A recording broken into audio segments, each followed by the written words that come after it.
Hello everyone, welcome to my channel. I hope everyone is having a wonderful day.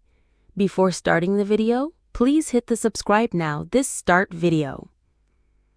Thanks for visiting my channel again. Now that Josh Duggar's sentence was extended by 82 days and his new release date is April, the month of December. December 23rd, 2032 is the date. Plus, we touched on the idea that Josh Duggar's cell phone might have played a role in this yesterday. Someone at Seville has a loved one residing in these model inmate dormitories, which is why I mentioned this in May. The more you succeed, the more perks you'll get in this system. Also, there are things that only inmates in this particular model dorm get to do and privileges that no one else gets. But apparently, there's a code of conduct that you must sign and abide by if you want to live in this dorm. There was a shakedown in the dorms, and 6 cell phones were found. Someone who had a loved one there posted about it on May 17th. People are reprimanded when their mobile phones are discovered, either because they are in possession of them or because they are using them. As for punishments, they can include things like being placed in a segregation housing unit, namely a SHU. Additional time can be added to their sentence as well. The commissary budget they receive can be limited. Restrictions on their visits are possible. Call restrictions can be imposed on them. There's a wide variety of disciplinary actions that can be taken in federal prisons. In 2023, Josh too went through this for a few months. He was placed in the SHU and he had a phone. After he removed the SHU, his sentence was lengthened by an additional 40 to 51 days in prison. This time around, Josh's prison term is 82 days longer. The Sun had informed us in September 2024 that he had been transferred to a refurbished dorm with upgraded facilities. In addition to the comforts, they painted the walls and had flowers delivered to his dorm number 6. An honors dorm now occupies the space. As a result of being an honors dormitory, they are entitled to special treatment and regular building improvements. Home appliances such as microwaves, washers, and dryers are available. They are attempting to establish a dormitory of exemplary prisoners. Thus, the majority of prisoners are denied the opportunity to do their own laundry. They are not authorized to handle things like commissary microwave installation. Thus, they are enjoying preferential treatment. They also mentioned that there is a time limit on any disciplinary actions that can be taken. In addition to signing a code of behavior agreement, individuals are required to hold a job. They assume Josh was receiving preferential treatment because he isn't eligible to dwell on the dorm. The fact that he is pursuing higher education is being used as an excuse to keep him on the payroll, even if he does not work. Their regulations would have barred him from residing there due to his SHU time a few years ago, but they've chosen to waive that for him. Unit 6 has always been Josh's housing unit. I don't know if this has changed in any manner. What this means is that he may be in the dorm for good behavior if the unit that originally housed 6 was converted to a dorm. It seems they already had plans to turn Unit 6 into a dorm by the time he was there, but I'm not sure. He was already in Unit 6. Because Seville is a minimum security prison, inmates do not reside in cells. The doors of their residence are unlocked. They have not been incarcerated. 2 rooms are available to them. 3, 8, and 12-bed units are available. Plus, it all depends on the property they reside in. There are a variety of structures and units, each with its own set of rules and regulations regarding access and responsibilities. So even though it was considered low security, he presumably was in a unit that had been moved to a lower level. Among the few houses with air conditioning, his was particularly rare. So it seems like there were a lot of shakedowns when the new warden took over, and some guys were found with narcotics, contraband, and cell phones. And they were all penalized. It seems like Josh got in trouble sometime in May, maybe between March and May. I'm not sure if he was definitely caught up at that time. There are inmates in the Seville, Texas prison who do not have access to air conditioning. So this particular house, specifically Unit 6, was a luxury temperature. And as anyone who knows Texas well can attest, summers can be scorching. Thus, he was someone who was having access to accommodations that a large portion of Seville's population lacks. Well, it seems that someone has informed the son that he is no longer a resident of the honors dorm and that he's been relocated to a normal one.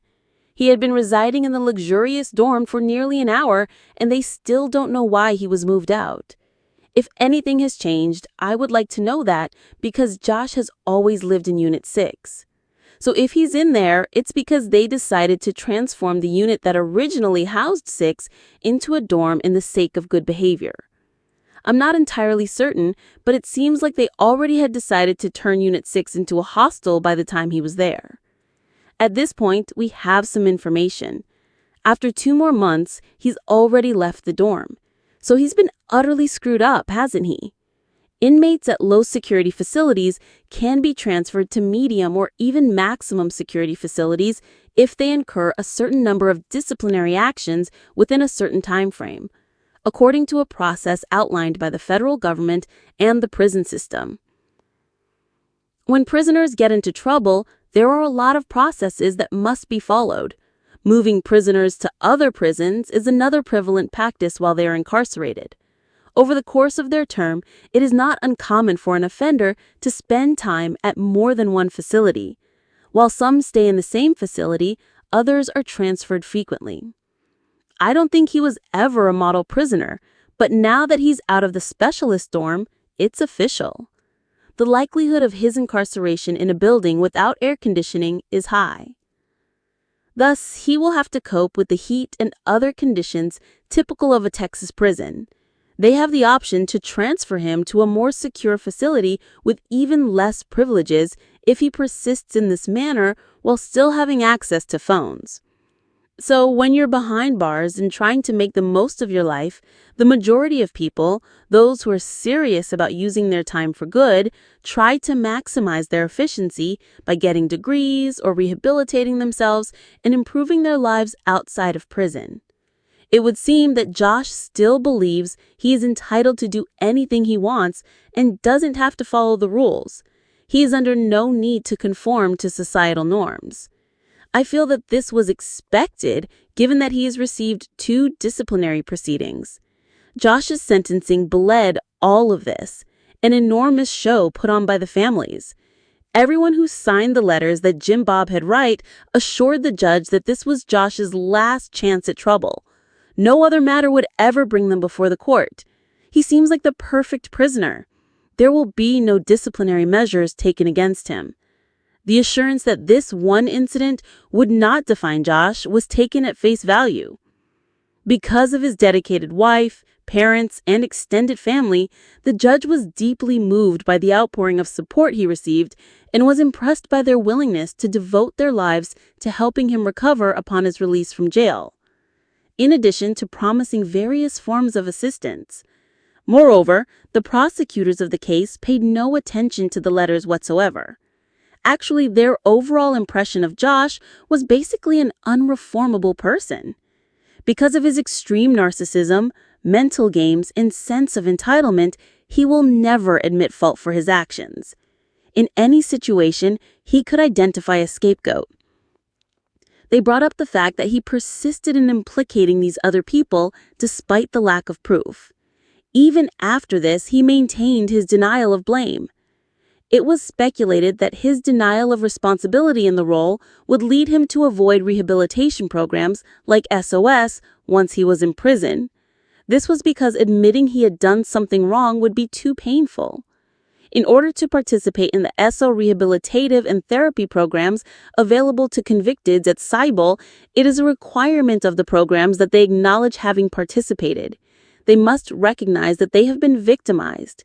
They must take full responsibility for their actions and behaviors that led to their detention in Cybele. Plus, admitting responsibility is the first step towards effective reform and behavior modification. And he has no intention of doing so. They even went so far as to say he wouldn't. They believe he is destined to remain unchanged due to his inherent characteristics and inclination to little ones. This explains why he finds children so endearing. He stubbornly refuses to acknowledge his attraction. He remains in denial. It will not recognize it. His sisters are among the children he has harmed. Having Josh ever see his kids was a major concern for them at one point. They asked the judge to sentence him to 20 years in jail. However, the judge reduced his sentence to 12.5 years.